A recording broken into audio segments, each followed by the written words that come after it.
கர்த்தரை நோக்கி அமர்ந்து அவருக்கு காத்திரு. உங்களை பார்த்தா சொல்றார், மகனே மகளே, நீங்க கேட்டீங்க, ஜெபிச்சீங்க, ஒண்ணும் நடக்க மாட்டேங்கன்னு சோர்ந்திருக்கீங்களா?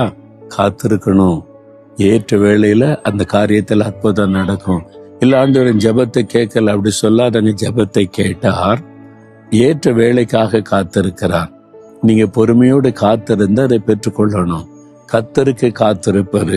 ஆபிரகாம் பாருங்க, 25 வருட வாக்குத்தத்தத்தை நிறைவேற காத்திருந்தார். இடையில சில சோர்வு, பிரச்சனை, நெருக்கெல்லாம் வந்துச்சு. ஆனாலும் கூட 25 வருஷம் கழிச்சு அந்த ஆசீர்வாதத்தை பெறும்போது எப்படி இருந்திருக்கும்ல? காத்திருந்து பெறுகிற ஆசீர்வாதம் ஒரு பெரிய மகிழ்ச்சியை கொடுக்கும்.